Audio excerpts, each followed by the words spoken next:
बहुत समय पहले की बात है। एक गरीब परिवार रहता था और उसकी एक लड़की उसी के साथ रहते थे। गरीब होने के कारण उस आदमी ने कर्ज लिया हुआ था जिसको वह चुका नहीं पा रहा था। जिस आदमी से उस गरीब आदमी ने कर्ज लिया था तो उसने एक बात कही कि मेरा कर्ज जो तुमने लिया उसे चुका दो, नहीं तो अपनी बेटी की शादी मेरे से कर दो। इस पर गरीब आदमी है बहुत सोचा कि इसकी उम्र तो देखो कहाँ की है, यह मेरी बेटी से कैसे शादी कर सकता है। गरीब आदमी बड़े चिंतित हुआ और उसने अपनी पत्नी से कहा कि देखो, ये जिस आदमी से मैंने उधार लिया था वह उसे चुकाने के लिए मेरी बेटी से शादी करना चाहता है, क्या तो मैं उसका उधार चुका दूं या शादी कर दूं उसके साथ अपनी लड़की की। गरीब आदमी और उसकी पत्नी दोनों परेशान हो गए कि यह कैसी घड़ियां फंसी है कि हम कोई भी निर्णय नहीं ले पा रहे हैं, क्या समाधान निकाला जाए। इसी बात पर पूरा दिन उनका बीत गया और अगले दिन फिर वह आदमी उनके घर आया और कहा कि आपने क्या विचार किया है, मुझे बताओ। गरीब आदमी को कुछ भी समझ में नहीं आया और कहने लगा कि मुझे बड़ी परेशानी हो रही है दोनों में से सही फैसला लेने के लिए। इस पर उस आदमी ने कहा कि मैं तुम्हारी इसमें मदद कर सकता हूँ, आप मुझसे उस जंगल में मिलिए,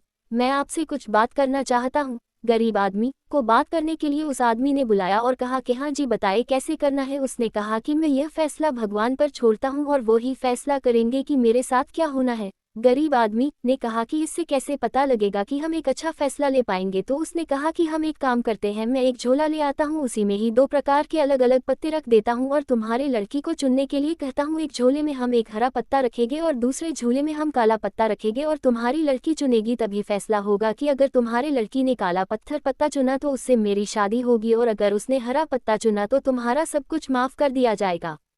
ऐसा सुनकर गरीब आदमी अपने घर चला गया और अपनी पत्नी को बताया कि अगले दिन वह आदमी इस समस्या पर एक फैसला लेगा और तुम्हें भी साथ में बुलाया है, सबके सामने ये सब होना है, इसलिए वहां पर कुछ और भी लोग मौजूद होंगे। फिर उस आदमी ने 2 झोली में दिखाए और कहा कि देखो, इसी में दोनों पत्ते रखे हुए हैं और इसमें से लड़की जो चाहे वह चुन ले। जब वह आदमी उन पत्तों को डाल रहा था तो लड़की ने बड़ी चालाकी से देखा कि उसने दोनों के दोनों पत्ते काले ही रखे हैं, उसमें एक भी हरा पत्ता नहीं है। अब समस्या और भी गंभीर हो गई थी क्योंकि दोनों में एक जैसे ही पत्ते थे। अब विचार करना बड़ा मुश्किल हो रहा था कि यह तो बाजी वही आदमी जीत जाएगा और हम तरह से फंस जाएंगे। तो लड़की ने अपना दिमाग लगाया और इस समस्या से निकलने के लिए उसने एक राह को चुना और उस आदमी ने उसकी बेटी को बुलाया और कहा कि देखो, दोनों में से तुम कोई सा भी चुन सकते हो। तो लड़की ने एक झूले में से एक पत्ता निकाला और नीचे गिरा दिया और मुझे माफ करना, पत्ता नीचे गिर गया और वह बहुत से पत्तों में मिल गया। अब और भी मुश्किल हो गई थी क्योंकि पत्ता तो नीचे ही गिर गया था। थोड़ी देर बाद सोचने पर लड़की ने जवाब दिया कि चलो हम दूसरे पत्ता से पता कर सकते हैं कि मेरा वाला कौन सा पत्ता था, क्योंकि एक ही पत्ता उसमें बचा है जो सही फैसला ले सकता है। जब दूसरे झूले को चेक किया गया तो पता लगा कि इसमें तो काला पत्ता बचा हुआ, इसका मतलब जो पत्ता मेरा था वह हरे रंग का था। हम कर्ज मुक्त हो जाएंगे और अब हम पर उस आदमी का कोई कर्जा नहीं।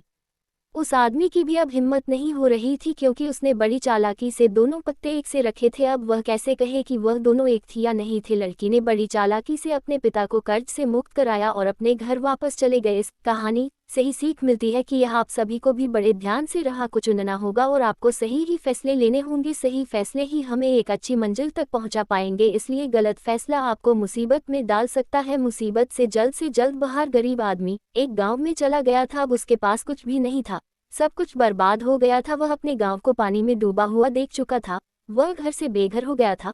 वह उस गांव में जाता है मगर कोई उसे अपने पास क्यों रखेगा, ये बात भी वह जानता था, बट कुछ नहीं कर सकता था। वह एक बाबा से मिलता है जिनका आश्रम कुछ ही दूरी पर था। वह उनके पास जाता है, वहीं पर बैठ जाता है। बाबा उस गरीब आदमी के लिए पानी लाते हैं। वह गरीब आदमी देखता है बाबा उसके लिए पानी लाए हैं, जबकि वह तो बहुत बड़ा भी नहीं है। वह गरीब आदमी बाबा से पूछता है कि आप मेरे लिए पानी लाए हैं, जबकि मैं तो बहुत गरीब आदमी हूँ।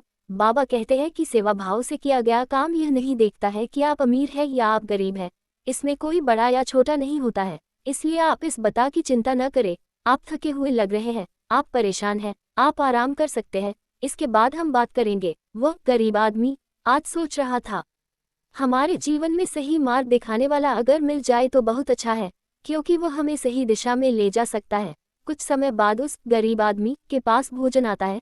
वह सोचता है कि मुझे आज कोई भी उम्मीद नहीं थी, मगर यहाँ पर आकर मुझे लग रहा है हमारे जीवन में सभी प्रकार के लोग हैं, कुछ अच्छे और कुछ बहुत अच्छे, बट उनसे मिलना ही बहुत मुश्किल होता है। वह गरीब आदमी बाबा को सब कुछ बता देता है, वह किन हालात से आया है। वह सुनकर बाबा कहते हैं, आपको कहीं भी जाने की जरूरत नहीं है, आप हमारे साथ रहिए। ये सुनकर वह गरीब आदमी रोने लगता है। आज उसे लगा है कि कोई बिना कुछ मांगे बिना कुछ कहे सब कुछ दे रहा है। आज उसका जीवन ही धन्य हो गया है। आज वह बाबा से मिलकर बहुत